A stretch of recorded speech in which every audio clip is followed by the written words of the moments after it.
Vie de famille.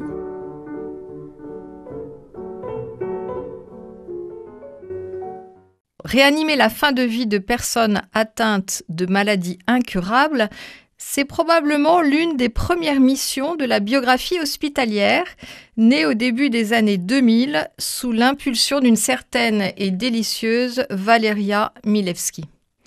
Au moment où tout bascule et se bouscule, la personne gravement malade se sent souvent déstructurée et tout ce qui peut lui permettre de retrouver une certaine unité est très très précieux pour elle. Recueillir la parole de celui qui va partir, c'est la raison d'être du biographe hospitalier, ce métier encore si peu connu et que nous vous proposons, chers auditeurs, de découvrir aujourd'hui dans Vie de famille, une émission présentée par Isabelle Boulan, et nous accueillons aujourd'hui Elisabeth de Gentil-Béchy. Bonjour Elisabeth. Bonjour Isabelle. Elisabeth va nous parler de son métier un peu particulier et puis de tous les bienfaits qu'il procure. Alors Elisabeth, effectivement, peu de gens connaissent le métier de biographe hospitalier. Est-ce que vous pourriez dire aux auditeurs en quoi ça consiste ?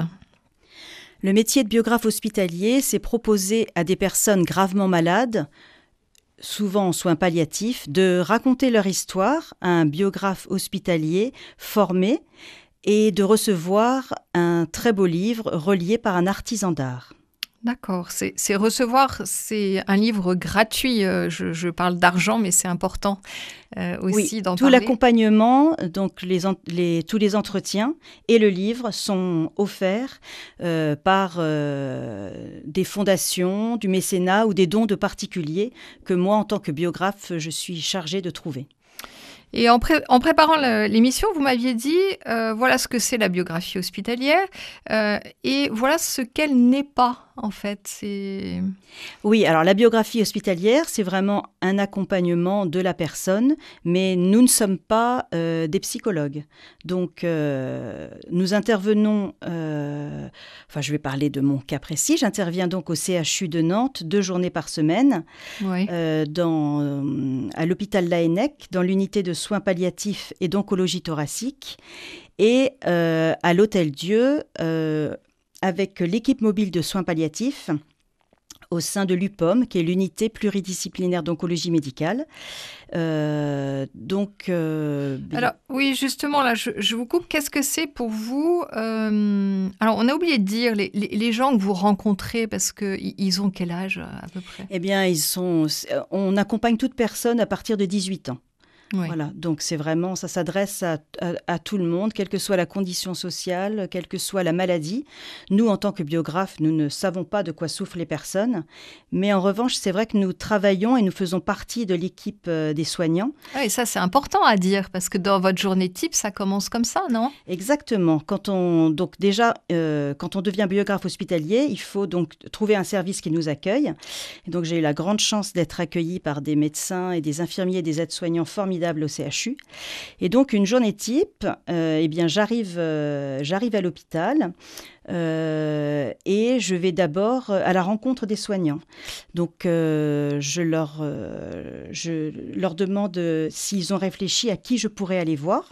Ce sont eux qui réfléchissent en amont au staff et ils se disent tiens, cette personne-là, elle nous parle souvent de sa vie, ou cette personne, elle est un petit peu triste, dépressive, peut-être que ça lui ferait du bien de se raconter. Ouais. Et donc, c'est suite à la demande des médecins que j'interviens et que je vais dans les chambres. D'accord. Et ça, c'est le matin. Et il faut aussi que ce soit des personnes qui puissent encore parler, qui puissent encore avoir une élocution possible. Voilà, c'est pour ça que ce sont les soignants qui m'indiquent qui je peux aller voir. Alors, j'interviens assez rarement le matin parce qu'il y a tous les soins à l'hôpital. Donc, ce n'est pas forcément le bon moment. Mais après, vraiment, je m'adapte parce que les entretiens peuvent aller de 10 minutes à 1 heure selon l'état de santé de la personne. Donc parfois, je peux venir plusieurs fois 10 minutes, donc 10 minutes le matin, et puis je reviens l'après-midi. Enfin voilà, c'est vraiment la personne qui va me donner le tempo. Et ça, cette expérience, vous l'avez par votre expérience passée ? Oui, parce que pour devenir biographe hospitalier, il faut avoir fait de l'accompagnement en soins palliatifs. Il faut bien sûr être biographe, mais avoir vraiment expérimenté ce qu'est l'accompagnement en soins palliatifs, parce qu'on ne s'improvise pas comme ça, on ne va pas dans un hôpital sans savoir voilà, tout ce à quoi il faut faire attention et la délicatesse qu'il faut avoir. Et donc, voilà, j'ai eu la chance d'aller pendant une année à la maison de Nicodème Oui, et à Nantes. en tant que bénévole, de pouvoir intervenir. Et c'est vrai que je repense très souvent à tout ce que j'ai appris là-bas, qui me sert à chaque fois que je suis à l'hôpital. Oui, exactement. Et donc, ça vous arrive, j'imagine, de ne pas pouvoir rentrer dans la chambre d'une personne malade parce que trop fatiguée ou c'est pas le moment ou... Exactement. Donc, je rentre et puis je dis à la personne, si je l'ai déjà rencontrée, elle me connaît. Donc, je lui dis, est-ce que c'est le bon moment? Est-ce que vous voulez que je repasse plus tard? Ou parfois, je repasse la semaine d'après. Alors, c'est vrai qu'on s'adresse à des personnes en fin de vie. Donc, on ne sait jamais si... voilà, le temps est complètement différent d'une biographie classique. Mais on propose toujours et c'est la personne choisie. C'est justement, c'est pas une biographie classique parce que vous êtes aussi biographe, je sais pas, tout court. Familial. Familial. Et là, c'est pas la même chose. On va pas tout dire forcément. On est contraint par une temporalité incertaine en plus. C'est vraiment la temporalité qui varie. Alors ça peut être juste une lettre. Voilà, si la personne n'a plus beaucoup d'énergie et qu'elle a quand même envie de laisser quelque chose, ça peut être une lettre qu'elle va adresser à ses proches, ou ça peut être une biographie très courte. Mais à partir du moment où il y a un entretien, le livre existe. Donc c'est vrai que dans notre association, Passeurs de mots et d'histoire, on s'engage à ce qu'un livre existe. Oui, ça peut être un court entretien. Ça signifie que la personne a laissé quelque chose. Oui, parce que parfois, en très peu de temps, on peut dire des choses essentielles. Et de toute façon, c'est la parole de la personne qui est pour nous à toute sa valeur, quelle qu'elle soit, même si elle est très courte. Oui. Donc, par rapport à la biographie familiale, on n'est pas dans le tout dire, on ne va pas tout raconter. Vous allez saisir, j'imagine, ce qui se dit à cet instant T. Exactement. On reste très fidèle à la parole de la personne, encore peut-être plus que dans la biographie familiale. Quand je retranscris après l'entretien, je me parle à la première personne du singulier. Et l'objectif, c'est que quand la personne va lire son livre ou quand les proches vont le lire, ils puissent se dire « je le reconnais, quand je le lis, il est là ou elle est là ». Donc c'est vraiment être très très près de sa parole. Très près de la parole, très près de sa façon de parler, très près de son style. Exactement, exactement. On travaille le texte pour passer du langage oral au langage écrit, mais tout en restant très fidèle. Oui. Et comment est-ce que vous êtes reçu? Parce que j'imagine que quand vous frappez à la porte d'une chambre, vous dites pour la première fois, vous ne connaissez pas le patient et vous allez vous dire mais peut-être que on va m'envoyer sur les roses. Peut-être, et ça n'a aucune importance. C'est vraiment une proposition qui est faite, la biographie hospitalière, comme une socio-esthéticienne, comme de la musicothérapie. Enfin voilà, c'est une proposition et c'est aux personnes, c'est leur liberté et jusqu'au dernier souffle, on a la liberté de choisir ce qu'on veut faire. Donc, il n'y a aucun souci. Alors, comment je suis reçue? Ils ont déjà... la biographie hospitalière leur a été présentée par les soignants. Donc, souvent, ils se disent « Ah oui, on m'en a parlé ». Et ensuite, je leur propose. Ils voient ma bouille aussi, parce qu'il faut que le contact passe entre nous. C'est un vrai choix. Et... La première réaction, souvent, c'est « mais ma vie est banale, je n'ai rien de spécial à raconter ». Et voilà, et tout ce que j'essaye de leur faire comprendre, et parce que j'en suis voilà, c'est une certitude pour moi, c'est que chaque vie est unique et que leur vie est précieuse et que voilà, c'est celle-là qu'on va raconter. Oui, exactement. Donc justement, quand on parle des bienfaits de la biographie hospitalière, si on parle des bienfaits pour les patients, effectivement, c'est reconnaître que leur vie est importante. Qu'est-ce qu'il y a encore? Qu'est-ce qu'on peut voir? Qu'est-ce que les soignants... qu'est-ce qu'ils en tirent comme conclusion? Parce que ça fait un petit moment déjà que... les bienfaits, ils sont nombreux pour les patients, pour les proches et pour les soignants. Les soignants me font la remarque que... En fait, moi, ce que je propose aux patients, c'est de faire un pas de côté par rapport à la maladie. C'est alors qu'on parle beaucoup de la maladie et de la mort, c'est vraiment de parler de la vie, d'ouvrir la malle aux souvenirs, de se remémorer tout ce qu'ils ont vécu. Et donc, les soignants vont remarquer que la personne, elle va retrouver comme un élan de vie avec ce projet qui arrive à ce moment-là, alors qu'il n'y en a plus vraiment de projet. Donc, oui, c'est un véritable projet, en fait. C'est un projet, c'est se dire, voilà, jusqu'au bout, on est vivant et on peut faire quelque chose, même si on est allongé dans son lit d'hôpital. Et c'est vrai que je raconte que souvent que j'ai eu l'expérience d'une personne qui était vraiment très mal, qui pleurait beaucoup quand j'arrivais dans sa chambre. Et puis, elle a quand même décidé d'essayer de se raconter. Et là, tout d'un coup, elle s'est redressée physiquement dans son lit, elle s'est assise, sa voix est devenue plus forte et plus posée.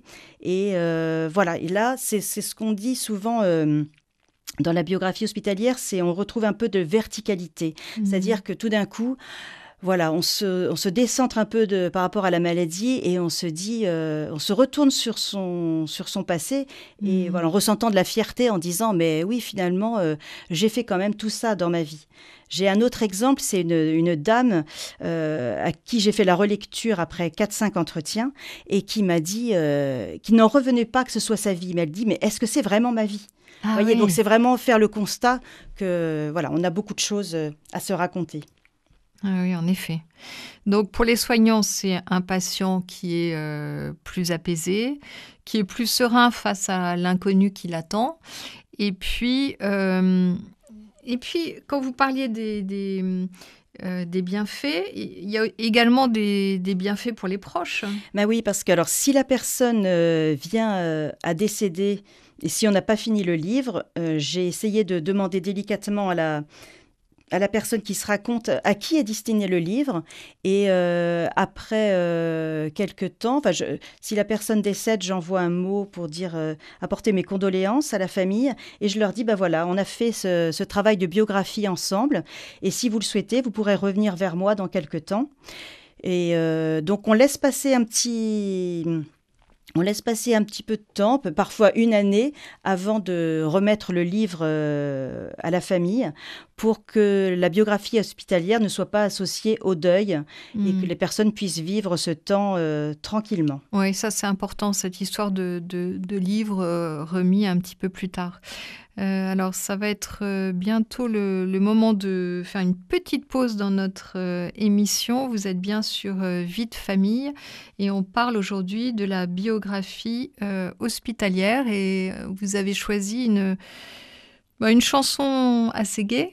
Qu'est-ce que vous avez choisi ? Oui, j'ai choisi « C'est ma vie » d'Adamo parce que voilà, le titre il dit bien que chaque vie est précieuse, chaque vie est unique et que la biographie hospitalière et aller en soins palliatifs, ce n'est pas forcément triste. Il y a beaucoup de moments joyeux dans tout ce que nous vivons, même s'il y a des émotions.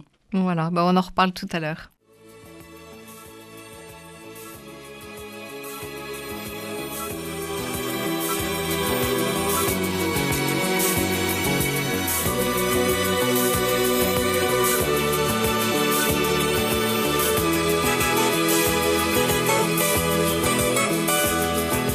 Notre histoire a commencé par quelques mots d'amour.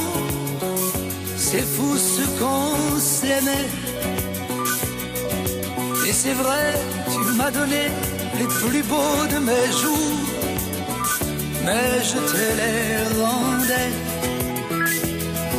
Je t'ai confié sans pudeur les secrets de mon cœur, de chanson en chanson. Et mes rêves, et mes je t'aime, le meilleur de moi-même, jusqu'au moindre frisson. C'est ma vie, c'est ma vie, je n'y peux rien, c'est elle qui m'a choisi. C'est ma vie, c'est pas l'enfer, c'est pas le paradis. Ma candeur et mes 20 ans avaient su t'émouvoir. Je te couvrais de fleurs. Mais quand à mon firmament j'ai vu des nuages noirs, j'ai senti la froideur. Mes rires et mes larmes, la pluie et le soleil, c'est toi qui les régis. Je suis sous ton charme, souvent tu m'émerveilles, mais parfois tu m'oublies. C'est ma vie, c'est ma vie, je n'y peux rien, c'est elle qui m'a choisi. C'est ma vie, c'est pas l'enfer, c'est pas le paradis.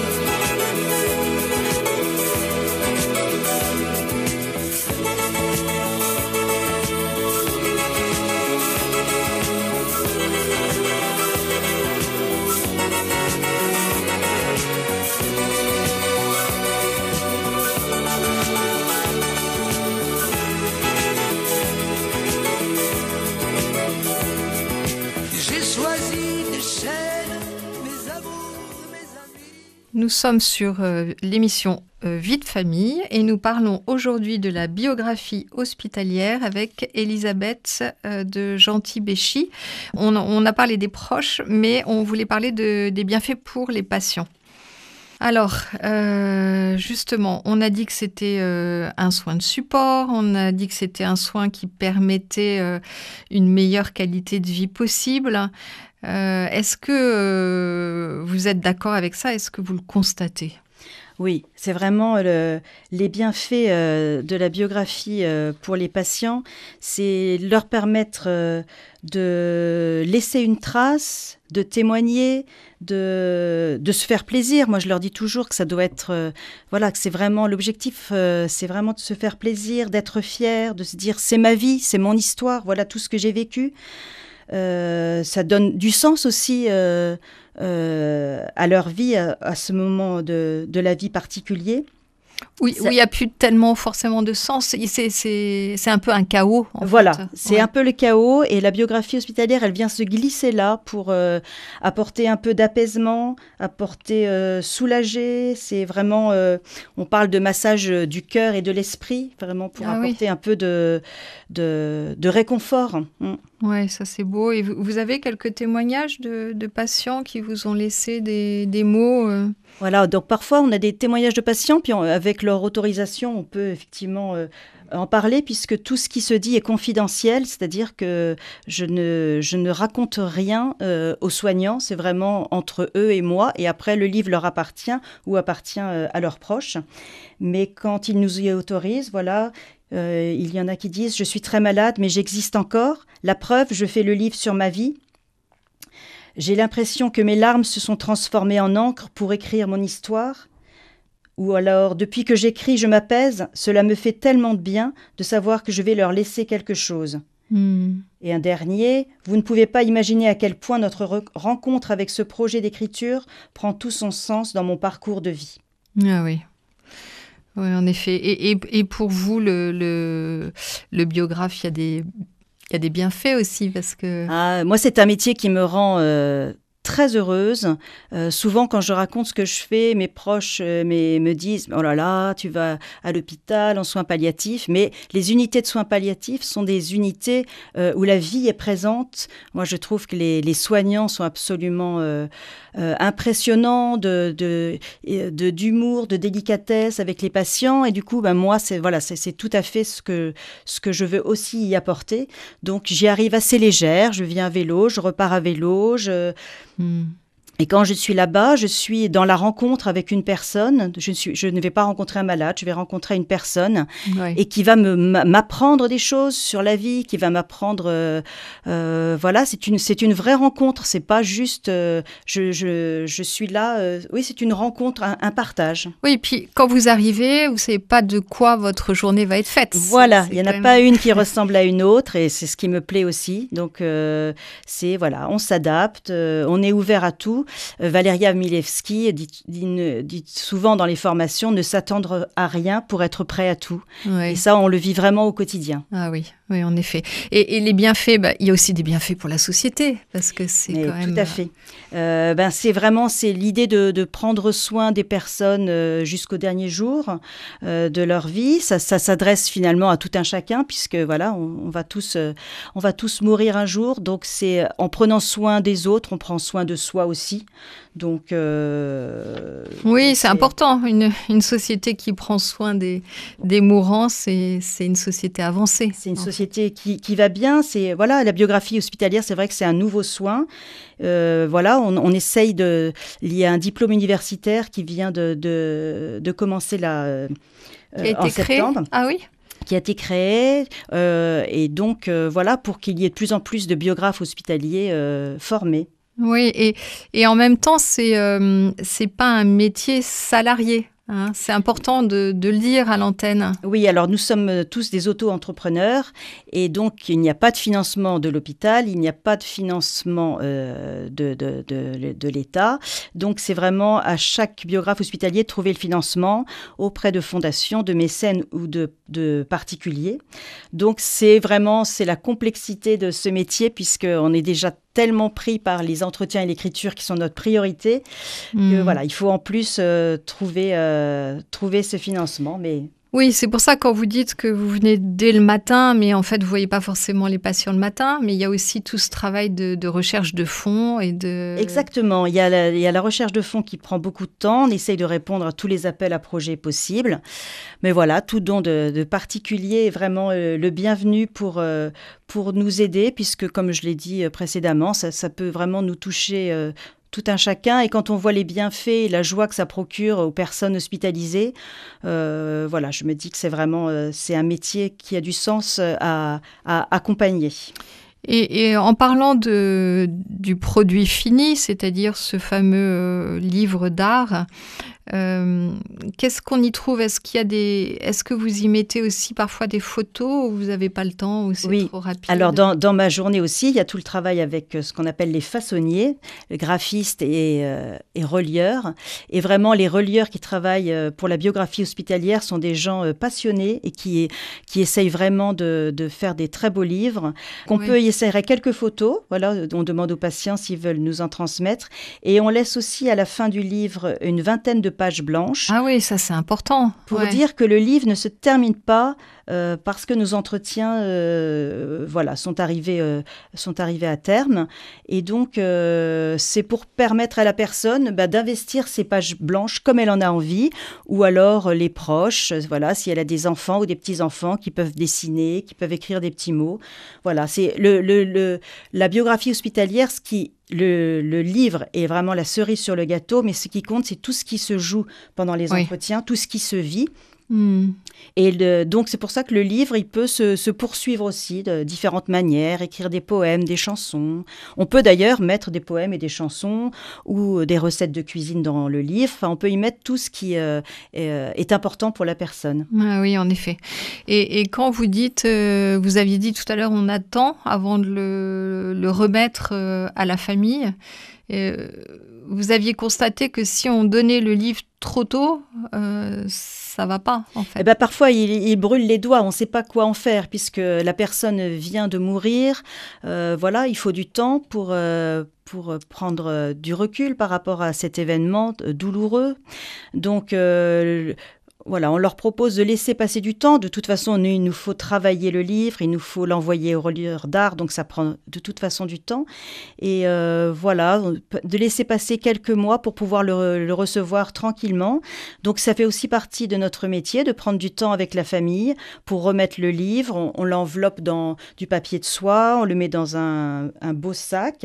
Et on donne rendez-vous à l'hôpital ou ailleurs à la famille. Et on prend le temps de vivre ce moment avec eux, qui est un moment souvent chargé d'émotions. Oui, j'imagine. Et justement, il doit vous poser aussi beaucoup de questions sur comment ça s'est passé, les entretiens et tout ça. Je pense que Voilà, ça, donc tout ce qu'on peut leur dire, on leur partage. Et après, parfois, ils peuvent s'attendre à ce qu'il y ait d'autres choses qui ne sont pas dans le livre, mais nous, vraiment, on est très fidèles à la parole de la personne et c'est cette parole qui compte. Eh bien, notre émission se termine. À l'heure où des personnes atteintes de graves maladies se questionnent, qui suis-je, où vais-je, qu'est-ce que j'ai fait de ma vie, la biographie hospitalière joue un rôle important de recueil de la parole de celui ou de celle qui sait qu'il va partir dans les jours ou les mois qui viennent. Elle est également un petit phare éclairé pour notre société qui grandit chaque fois qu'elle prend soin des plus vulnérables d'entre nous. Merci à vous, Elisabeth, de nous avoir partagé votre expérience et votre engagement à travers l'exercice de votre métier qui, je crois, ne laissera personne indifférent. Si vous voulez encourager la biographie hospitalière, vous pourrez laisser un don en cliquant dans le lien de l'émission. Merci pour votre écoute, chers auditeurs, et à la semaine prochaine dans Vie de famille.